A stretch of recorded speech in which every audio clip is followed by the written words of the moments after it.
everybody. I'm back for another review of Life After Lockup, Love After Lockup, Caught in the Lie, Season 6, Episode 15. Okay, if you're watching this, thank you. Please be sure to like the video, subscribe to the channel. Okay, this episode was actually good. It was a mess, but it was good. All right, so I'm trying to figure out who shall we start with? And let's just go full throttle right now. All right, let's do Brooke and JK.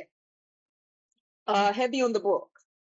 All right, so Brooke is going to meet up with Alex. Now, I don't remember seeing how this got planned out, but apparently it got planned out for this episode.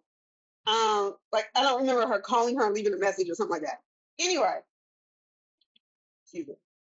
All right, Alex, I hope you're being paid to come on this show and just make a damn fool of yourself, which that's what I initially thought. I don't feel like you made a fool of yourself, but I think you allowed yourself to get caught up in the foolery. Okay. Now, at this point, Brooke and JK, y'all need the Kiana, Joella, Deodric setup where y'all all get paid off of all the foolishness that's going on. And by pay, I mean they mic'd up and everything else. You might as well.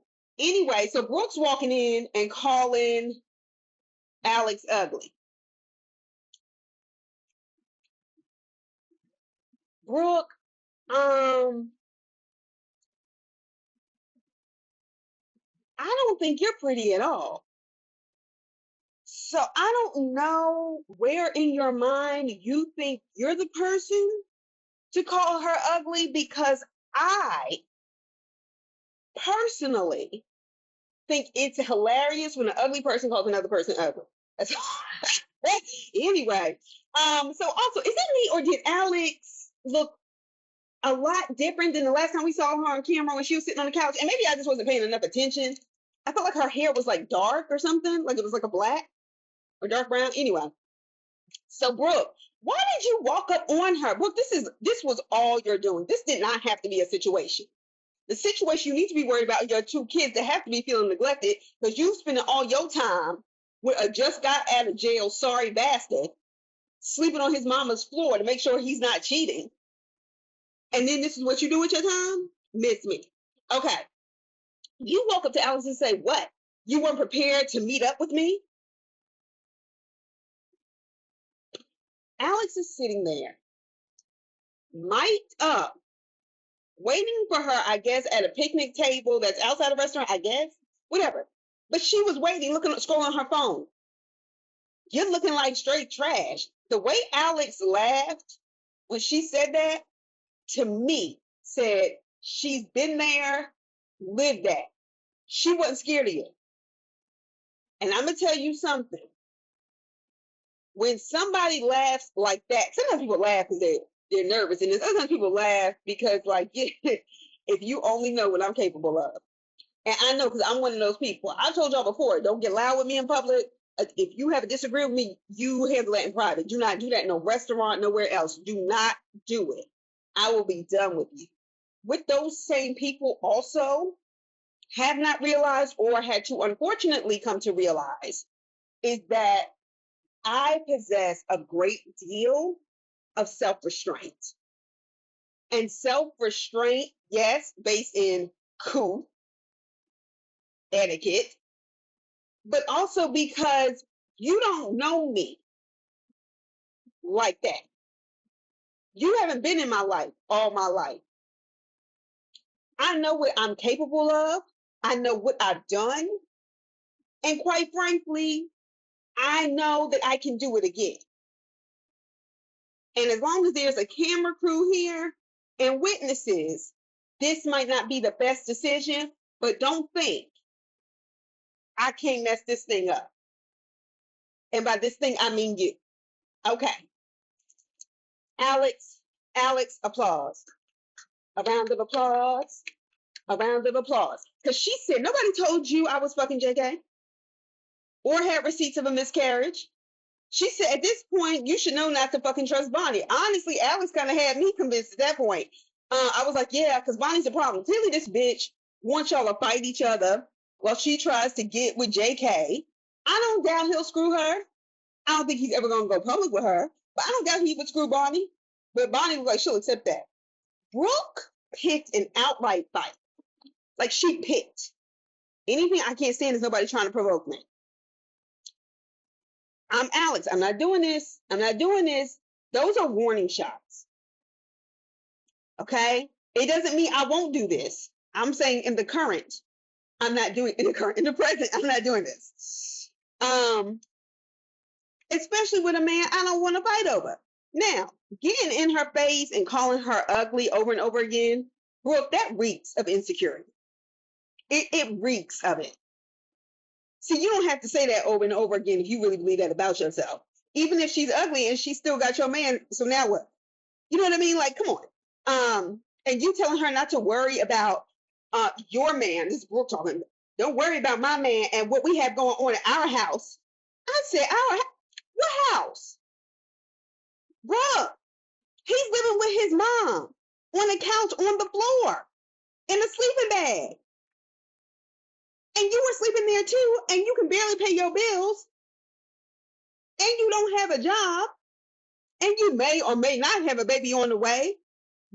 Our house, where? Clearly your kids ain't there at grandma's house. Anyway, because the last we saw, Alex had a house on her own. Had a mailbox in front of it and everything, so we know it ain't like she's squatting in somebody's back cabin. Girl, bye. Bye, because you were pissing me off, like more than usual. So you tried to provoke the shit out of Alex and got your ass whooped. And let me tell you what else bothers me, and it's going to bother me every time I see it because I don't like it. I resent it. Some people are like, well, don't let it bother you. No, it bothers me because people appropriate our culture all the time and steal everything. Even when hearing these white people over and over again, this was going on for years. Bro, dude, I was like, that is literally the way Black people talk. And they will call us ignorant and say all this other stuff. You know, well, you know what I mean? You know what I mean? You know, back when early 2000, white people be on the news, be like, well, I don't know what you mean. That kind of fuck shit. And now they copying every goddamn thing they can. Anyway, Brooke, you appropriating the African-American female Southern dialect. Don't pull it. Don't pull it at all. And the experience for that matter, because you up here talking about where I come from, you talk shit, you get hit. Bitch, you ain't go up nowhere like that. Bitch, that ain't where you from. Because you got your ass whooped. So don't try to act like you want to fight. Alex wasn't trying to go to jail. You bossed up because of production. You got your ass whooped, then kept talking shit, all based on what Bonnie said. Now, whether it was true or not, this chick has proven she is not trustworthy. Alex wasn't wrong about that, even if she was lying about JK. All right, but then Alex admitted to the producer's going to ask her the same question in the car. Alex admitted to all of it in the car. Alex wasn't scared. I just thought she didn't feel like going to jail after never mind. The gag is Brooke was out in the parking lot as the producers are asking her these questions, right? She ain't gonna say nothing. She ain't gonna admit nothing. Da. Meanwhile, Brooke is in the car telling everything. She ain't scared. I mean, not Brooke. Alex is in the car, admitting to everything. So she certainly did.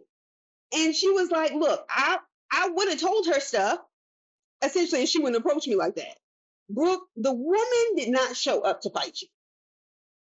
She didn't. Now, clearly she was prepared out of life experience. However, I don't think that's what she showed up to do. She didn't. She may have wanted to do a little back and forth, but that's it. Saying she was scared to approach you and she was chilling at a picnic table in the back, waiting on you with no menu, no drink, you want some bullshit. Okay? And then she calls JK and starts telling him all this wild stuff. Like she's proud of him. And he finally picked up the phone. Why are you still messing with him? Bitch, you told him that you beat Alex's ass. You did not. And if somebody else saw something else in that fight, even though I know you didn't, you want some bullshit too. Okay? She treated you like her name was China back in WWF. Remember that? Before it was WWE? And she would just slam people to the ground. She took you to the ground and punched you, and then You gonna try to get up and try to act like, oh, because you got up, you ain't really lose. You, baby, I can't. All right. So we didn't get a lot of them, which is great. However, Beetlejuice and Daniel, and this is the first time I've ever thought Beetlejuice made sense. All right. So he has struggled, and he's telling us this, right? Struggled with sobriety pretty much his whole life, or I guess since he's been able to have access to it. And his friends encourage him to drink to celebrate, getting out of court, this, that, and the other. And then they say his boss, who's also his friend, says to him, well, one today doesn't mean one tomorrow. The fuck it don't for somebody addicted to something. Beetlejuice shows up to find him drinking. Okay, because she has his location on his phone. She's crazy, yes, but he likes it because he keeps going to it. Now, he clearly has liquid courage. He's another one, cannot hold his liquor. Because we see two faces, okay? Now, he's going to say, I'm a grown man. I'm 31. I can drink. You can. But last time, that shit ended you up in jail. So she said, y'all are okay with this? He's an alcoholic. Daniel, clearly drunk at this point, says, I'm not an alcoholic. I'm a drunk. That has to be one of the, you can't even rank dumbest things on the show. But I was like, see, that's a problem. That's already a problem. Okay, Daniel, your boss / friend, the man you work for that seems to think it's funny and is supporting you with a problem, and he employs you, something is really fucked up about that situation. He's not only not your friend, but seems to get some sick joy out of watching you self-destruct. And I don't know what that's about, but that motherfucker ain't your friend. And he seems, and is it just me, or he got a bunch of cock-blocking friends? Like, they seem overly invested in just not liking this girl in a way that I always become concerned with men who act like that. Anyway, and Beetlejuice was absolutely right. Okay, Wednesday Addams, you were right about this one, saying that he was on a sober but she messed it up. She goes, well, when I met him, he was on a sober journey and he was really trying to do all the right things. I said he was in jail. He couldn't act. But okay, girl. All right, so now you've been caught on TV, Daniel, violating your probation. Are both y'all's names on that lease? I'm just curious. Okay, anyway, kick him out, or better yet, Wednesday Addams, take your ass back to Florida, okay, and go back to the neighborhood you grew up in, live in your parents' house where they can watch you and pay them rent. Okay, that's it. That's it. They leave in the restaurant. He drops his to-go box with all the macaroni and then attempts to try to put it back in there. I said, oh no. Oh no. So he wobbled to the car, and he's a belligerent drunk. And those kind of drunks, when they haven't been drinking, start to get irritable and oftentimes violent and push boundaries with other people. And men like that are physically dangerous. Certainly to a woman, any kind of woman. But I feel like she's particularly vulnerable because she's small. All right? He starts calling her a bitch, and she responded immediately and appropriately. Did you just call me a bitch? Like, the fact, and the reason why I'm saying that is because of what happens later in this episode. He's not acting crazy. He's not acting, Beetlejuice. That's who he is with alcohol. And somebody who is not sober, then that's who they are. And the friends who are sitting around laughing as you drink shots in Long Island as an alcoholic, they're horrible people. I don't care if you even miss your friend. Clearly, this hasn't been his friend that long. It's his boss and his friend, and he ain't been out of jail that long. That bothered me. I was like, who the fuck are these people?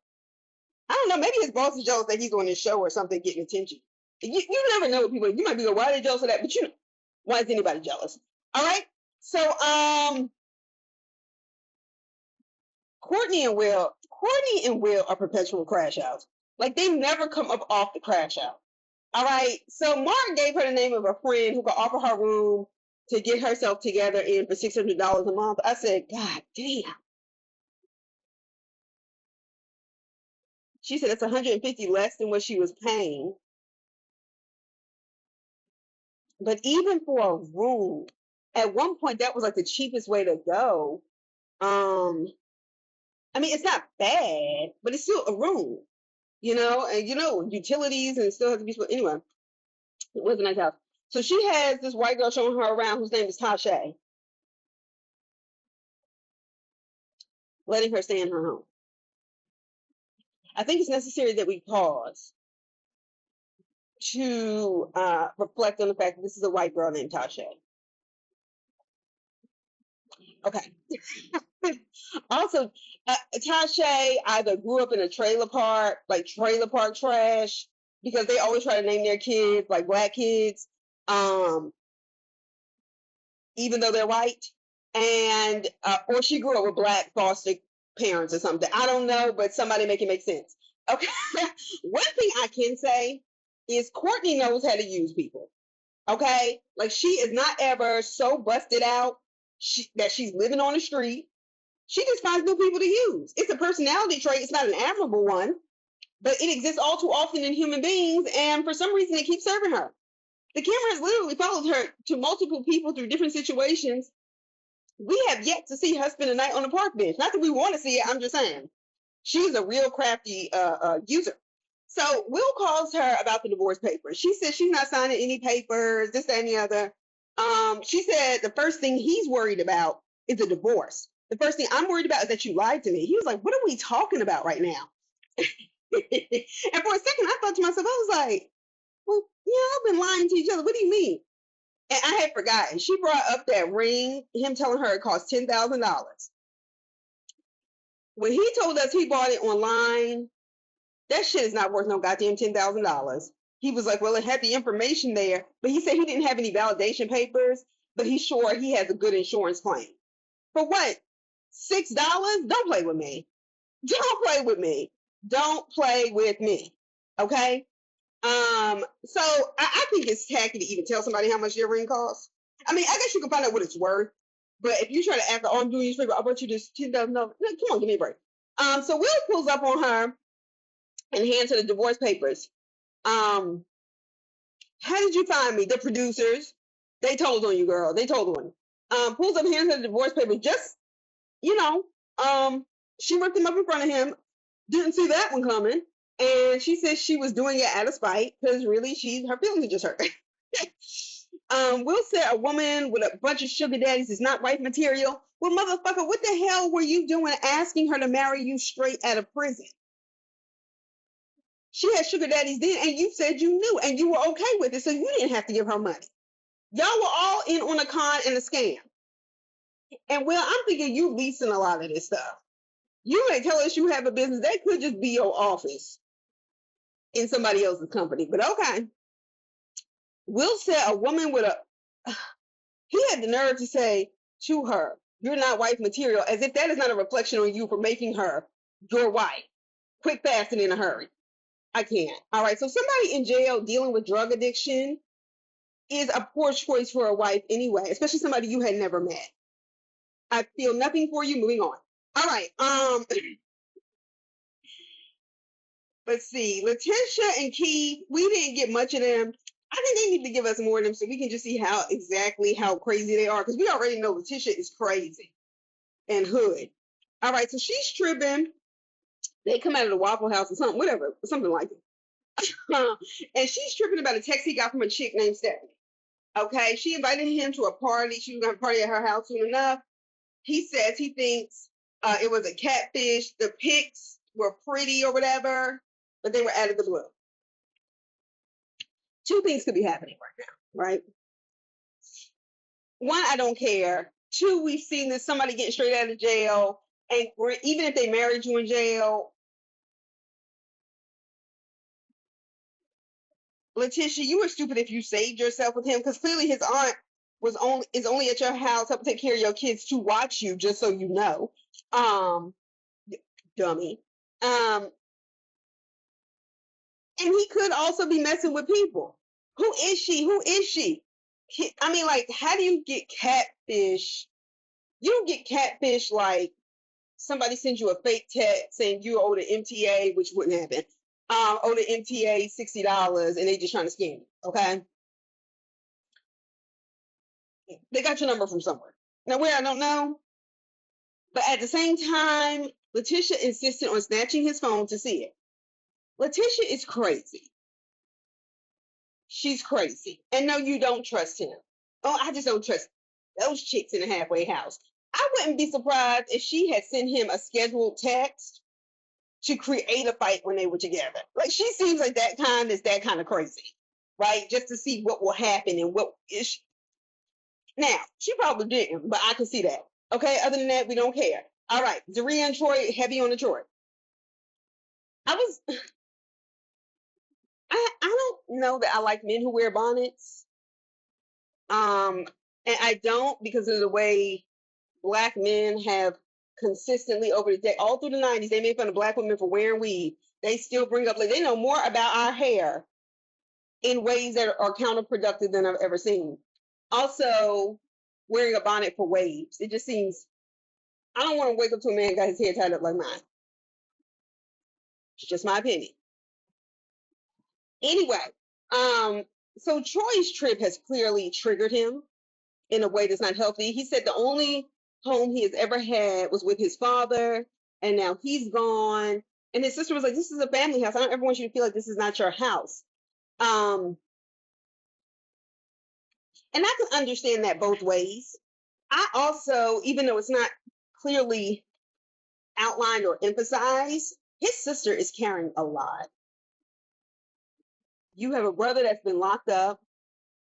He gets married to some strange girl who your mother hates, who his sister probably also doesn't really like her mother, because it seems like she always had them split up, was not supportive of them, and was neglectful.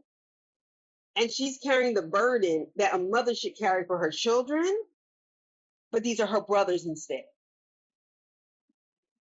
And I can see it. I can see it on her face. It stresses her out and it hurts her that they're hurting. But too much has been laid on her plate. So while I know this is tough for Troy, it's tough for her. And women manage to keep it, especially Black women, manage to keep it together in ways other people cannot. And it's too much to ask of anybody. It really is. Just because you can endure doesn't mean that you should have to. All right. So he said he had to attend his father's funeral in shackles. Let me tell you something. I don't know that there are too many things that have affected me much more in this way. I remember seeing that at a funeral as a kid. It wasn't the last time I saw it, but seeing that at a funeral as a child when the church mothers had passed away. I couldn't have been any more than 6 or 7. And I remember her son, I didn't realize he came, the police walked him in on the front row or whatever, because it's his mother. And he was a tall man. He was a tall, African American man. And, when I saw him, of course, it was the first time I had seen him. I was like, oh, he does look like Miss So-and-so. And it just hurt me. I was like, why is he in chains? And, of course, I asked my mother about it after that. And I remember that affected me. I didn't like to see him like that. And he kept his head down. He was tall, so he kept his head down and crying because here he has to come to his mother's funeral and can't even breathe it because he's chained like an animal. There has got to be a more humane way. There has got to be a more humane way than that. And it's humiliating to walk around in shackles. And it is very much within the framework of this country to do it. But to have to carry that kind of pain, loss of a parent, the guilt of losing a parent while you were in jail, and then to be shackled as if you're an animal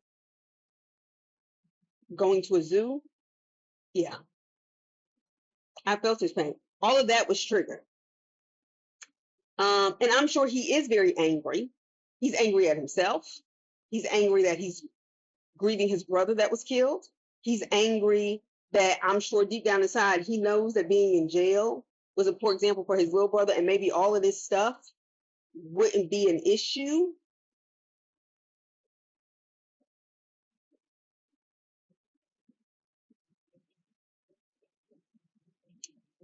If he had stayed out of trouble.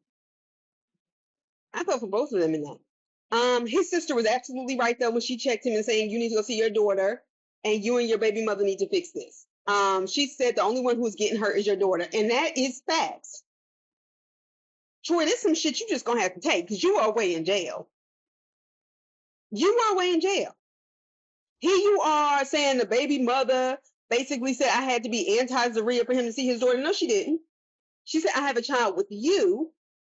I don't need her opinion. Zaria came into the picture as long, he's only been out of jail like what, 6 months, maybe? Zaria has come into the picture, but not somebody they knew. Like the baby mother, it clearly seems like y'all had a relationship, like she knew your family. Zaria is somebody you marry in jail. You cannot expect a single mother who has provided for your child, clearly taken good care of your child, named your child after you, which she didn't have to do. You aren't paying child support. It doesn't seem like you have to go to court for it, at least.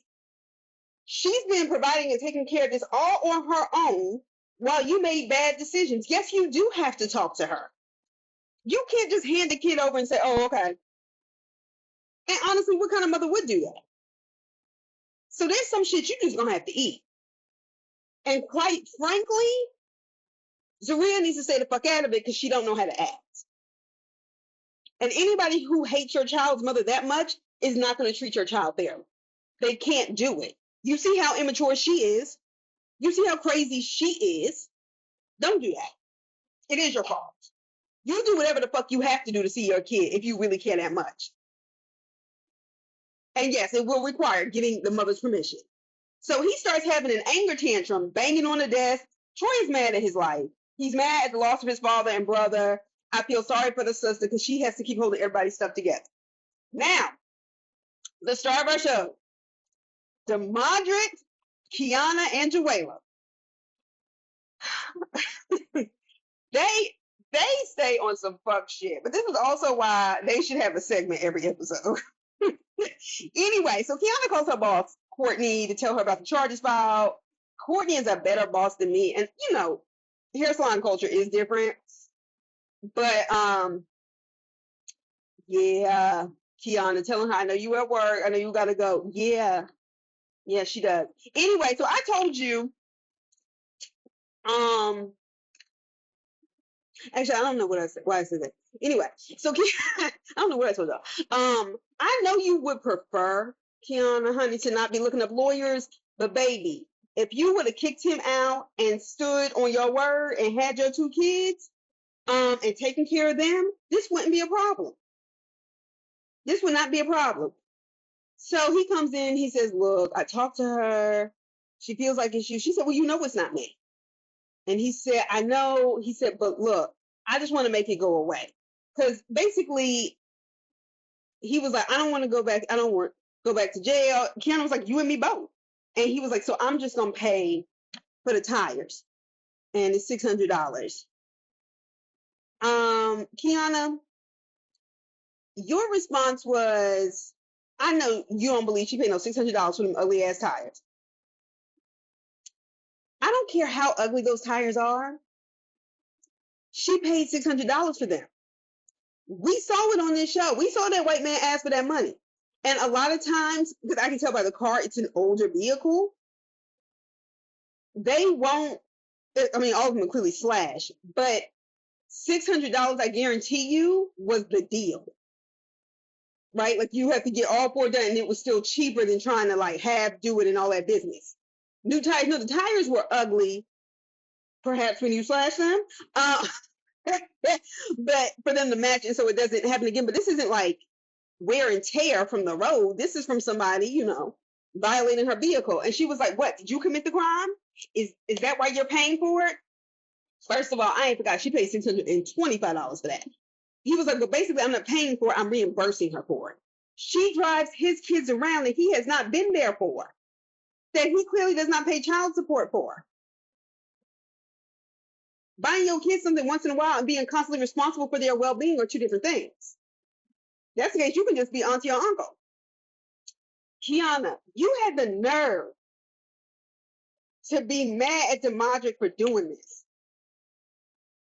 Will it make it go away? Probably, maybe.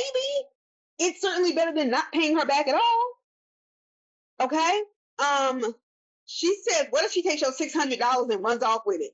I said, Kiana, girl, you gotta pull back, hon. You gotta pull back. Run where? Girl, where the hell is she gonna run? You were just going in on her tires, girl. Where to? She has 3 kids, a job, has a place to live, and needs to make that money back up. Where is she gonna run to in that small Lubbock, Texas, whatever it's called? Anyway, so then we get Joella that wig. And see, this is the thing. I know you're trying to make money from this show, and I don't blame you. Like, I mean, there's people going through all this for free. But because you're like in hair school and stuff like that, cosmetology school, and I'm sure hair is probably one of the best things you could advertise on a reality show like this, because it really can't help with much else. Because it's like I said, it's a different kind of industry and work culture. Like, you going to jail, if you do good hair, then nobody give a fuck. Ain't nobody gonna ask you, have you been in jail? Sometimes that's exactly when people do become good barbers or hair, like, you know what I mean? So that's not a thing. But hairstylists in particular have to market physically themselves for me, if you're a woman. And it's not even like, oh, your hair looks silly because you were in a rush, and you know, you gotta make sure your kids take care of. But that wig is bad. I don't care even what color you would dye it, but it's especially bad because it's blonde, like platinum blonde. It makes you, I don't want to say it makes her look older, because they honestly, all of them look young, too young for this stuff. And then I just think a nice Kelly Rowland bob might switch up. Maybe you'll start feeling better about yourself and go on to be with someone else, because you're a cute girl. But the wig, I wouldn't let you do my hair. That's the point I'm making. All right. So anyway, it's Joella's getting ready for her son's 6th birthday. And I kept saying to myself, why does he keep saying, oh, it's my son's first birthday, first birthday? Maybe it's the first one you've attended the but it's not his first birthday. Okay. Which still seems a little weird to me, right? Because it wasn't there one like 3 months when he left? 3 months old? How far apart are these kids? I have questions. All right. So anyway, Kiana won't let her kids go. I don't think she should. Even though Joella's son, the only thing he wanted was his friend to come. He considers her son his friend. And honestly, I'm like, when do these kids play together? It can't be just because of Deodric. It may be like, they may go to the same school or something like that.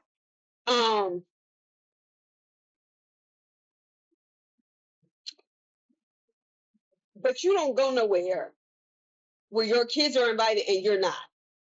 Quiet on the set, Nickelodeon. Like, I didn't understand how people could actually say to you, oh no, you can't come in here as their parent and they're under 18. And you just accept that. What do you mean? My son going somewhere and I can't? You think I'm gonna leave you with them?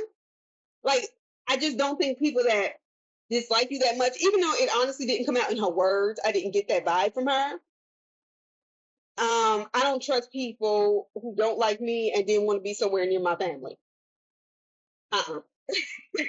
It's a no. Okay?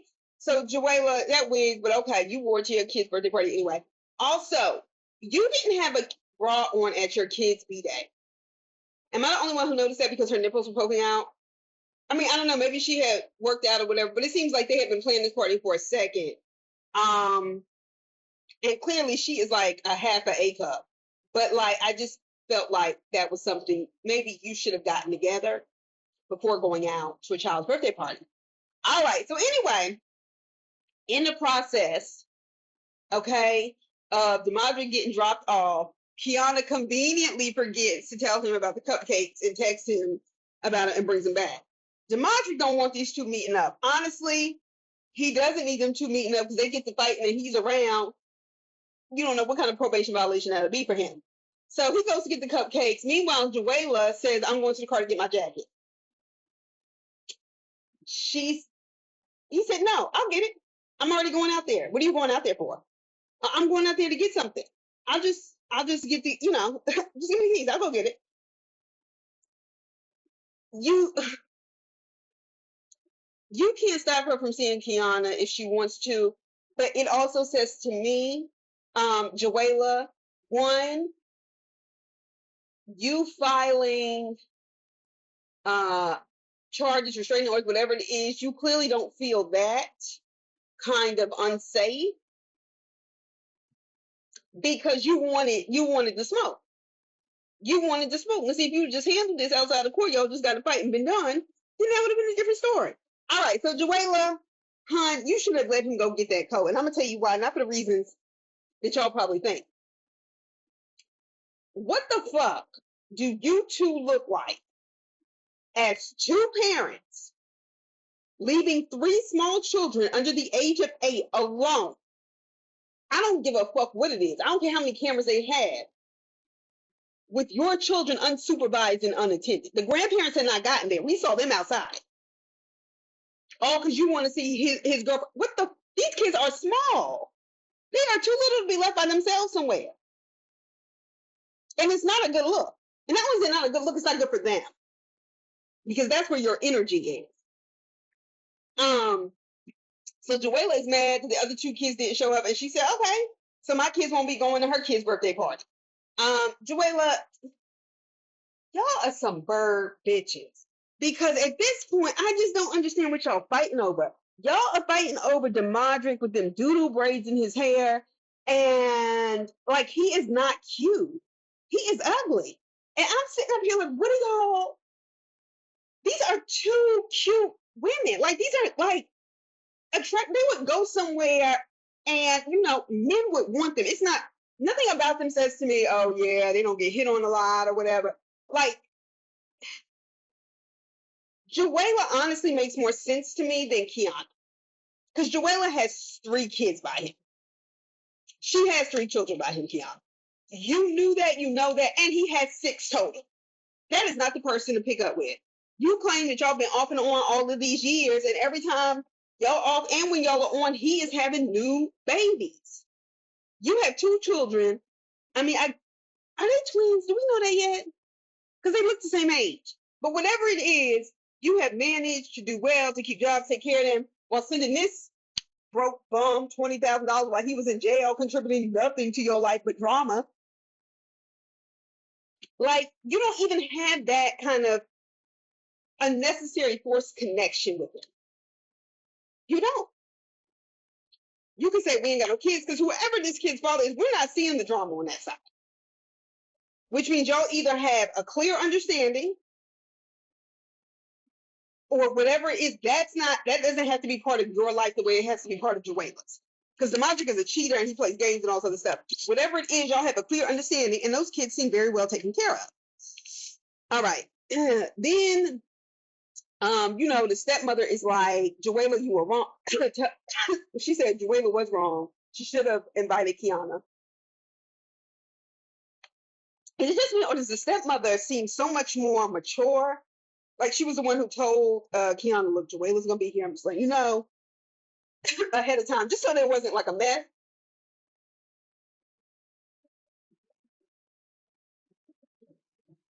Sorry. So she was like, look, if you want her kids to come, she should have been invited. Like, she's in his life. This is just what it is. Okay? I'm coming back to that because that's the stepmother. All right. Now, when she said her and Deodric go in the court, I guess she finally gets her coat or whatever, even though we don't see her go to her car. Anyway, she was like, why is she mad at me? Why is Kiana mad at me? You're the problem. I said, Joella, that's the first true thing you said in all these episodes. Okay? Deodric is the core of this. He is the root, and he's getting off because y'all fighting each other, or may or may not have damaged somebody's car. Like, are you kidding me? And then she dropped what we already knew. And she said, are you trying to be mad at me and we're still fucking? I said, and then like, man, whatever, you are, don't front. He said when? She said all the time. But see, Juela, that also says to me, you don't make good decisions either. First of all, Deodric in and of himself as a choice of a man for you is a bad decision. Even if you didn't have kids. Having kids and 3 very beautiful little boys, girl, count your blessings, cut your losses. Trust me, you can find somebody else. And people sit around, oh, ain't no man gonna want a woman with this, that, and the other. And men walk around with 8 kids and can find a woman. People have kids. Everybody has kids nowadays. You know what I mean? Like, it's not like it once was. Now, women are still shamed for it and treated badly for it, but the idea that somebody who has kids wouldn't want you, like, that's not true. That's not true. All right, anyway, he said to her face, these hoes will scream anything. Let me tell you something. A man can't call me a hoe or a bitch to my face and we have any other communication. Because I feel like once a man will call you out of your name, I don't know what else you'll do. And quite frankly, men who do that, that is what they do. Abuse. Let me tell you something. You should have called Beetlejuice in here for that. Because Beetlejuice's head, if she wasn't driving, no telling what kind of pots and pans and broke ass vases she would have had. Because she crazy. But she would have been right about that. Okay? Let alone I had 3 of your kids and then I laugh at it. Talk about saying you scream anything too. That shit ain't funny to me. And you up here near golf clubs, fuck it. Let's go. My tire's been busted. My school stuff is gone. Fuck it. Let me grab one because I'm going to whoop your ass today. Okay? I'm a Tiger Woods wife. Your ass. Anyway. Is it just me? Oh, by the way, Deodric, we don't believe you. We know she's not lying. Is it just me or does his father... I don't like his father. His father is not a good father. I can already tell. I can tell by the way that motherfucker was sitting on his lazy ass with all that shit piled up in his house playing video games as another man and his daughter, Kiana, come to pick up his stuff because they plan on taking care of your son once he gets out of jail, and you couldn't even get your lazy, big black ass out the chair long enough for a goddamn 6-hour drive to make sure you picked up your son from jail. I knew his father wasn't about nothing anyway. And his father is not, this is what I mean when I say having a parent, quote unquote, in your life is not the same as having a parent that is present and active in a kid's life. Parenting never really stops. I'm sure it lets up in the sense that, like, you know, your kids go out the house and they can take care of themselves. But, you know, I still call my mom for stuff like, is this a good price? Should I do this? You know, like, because you need your parents when they parented you. He does not seem like a guide to him. Matter of fact, he seems to have the same level of maturity as his son in his 20s. He talks to him like, you know, a brother would, or like an uncle, but an uncle that's like close to your age. You know, sometimes that happens, like, because maybe like somebody has a baby young, and then you have like your parents had him like, you know, maybe at like 39, 40, and sometimes yeah, right. But he doesn't talk to him like a father. Like, anytime there's drama, his father's all in his face laughing, like giggling, like he's getting off on it. Instead of saying, son, you need to get it together. You have 6 kids. You have not reached the age of 30. You do not have sufficient income to provide for them. There are 4 women. How many is it? Yeah, 4 women who have your kids. And you're here carrying on like this. This can't go on. You getting out of jail was the bare minimum because you weren't supposed to be there in the first place. You getting out of jail and getting your life together, but instead you doing all of this because a man can see, a woman can see through that. But I'm saying, like, of a certain age, you already know what's going on. You already know what they're lying about. And that, to me, is a shitty father, which is why your son is in this kind of situation. He learned how to create one from you. I don't have to know all the details of your life. Because stepmama is very, very mature and acts like a grown woman and acts like somebody who was raised right. And let's not act like this is the first time we've ever seen Black women marry men that are no good to them, or they add value to them, or they suck value from them. But stepmama's all right. Okay. Do you know they interviewed Deodric? Did y'all hear him? He said he hasn't slept with her in a month and some change. He's only been out like 4 months. He says that like, I was like, bruh, you've only been out 4 months. Breaking up with somebody after 1 month, if it's only been 1 month in between, that's still fresh.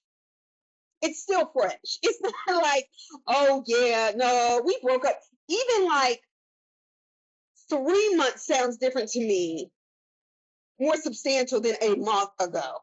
A month and some change. Like what? Anyway, he said he wanted to make it right, so he hands her the envelope full of cash. I guess it's $600. He must have asked Bank of America for $100 straight out. And Kiana heard him put that in the bank because you can't carry that around your purse. All right. Anyway, and he says, "Oh, it's for your tires." He says, "You don't know who did it. You're assuming. You're assuming." And okay, but she's making that presumption based off lots of previous evidence. So we're not going to act like we have other suspects. Now, it could be them other baby mamas. We don't know, but Kiana would be prime suspect number 1. Let's not front whether she's been in trouble before or not. Okay, which is why I'm telling you, Kiana, you stupid, and get out of this. Okay, we've all been dumb for love. We've all been dumb for a man, and any woman that tries to act like she hasn't been is lying. Okay, period. You'll get past it. You'll get over it. You might feel a little embarrassed, and that's part of the grieving process, but you'll grow up. Okay, you'll be fine. And now I was here for Joelle when she said this is just for my tires. My school stuff got messed up. And I don't know, something about when she said that. I had a flashback, like to the costliness of stuff in college, like after your books, after having a computer, a laptop, just trying to get your sheets. I mean, like bare minimum stuff. And then after that, you busted in the pockets. Like, and then she had that and 3 kids. I was like, yeah.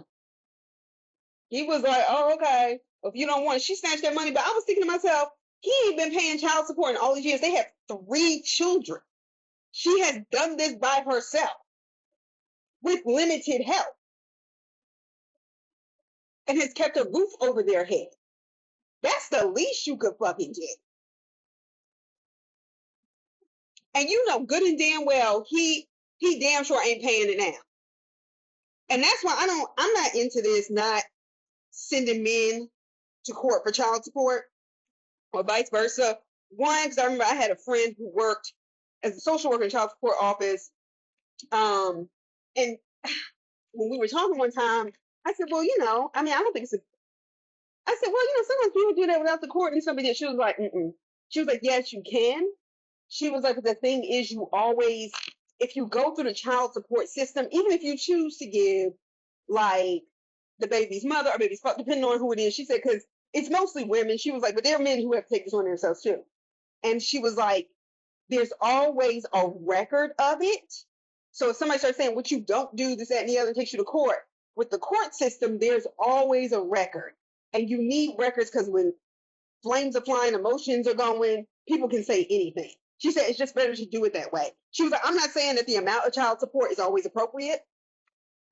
It is based on what the other person makes, and we all know the person who does the primary care is paying more than that. She was like, but there is at least a record. And I don't know, Black women are hesitant to do that because Black men have, made them ashamed and embarrassed as if it's their fault that you are not in your child's life. Women are not keeping children from the father. That is such a myth that Black men have made up. Oh, they're just keeping them. No, a lot of times they come and get these kids for a change. But you don't get to say, oh, I'm on my way, and then disappoint their kids over and over again. No. Anyway, So she said, I'm not dropping the charges and I'm taking my money. Anyway, so now whether it was Kiana or somebody else, we don't know. Because lest we forget, he has 3 additional baby mamas with 3 other kids that we have yet to see. Because clearly we don't see them because they have more sense than Joella to not expose their children this way and have their faces on TV for them to get laughed at and teased in school. And I do believe he still comes to her house late at night.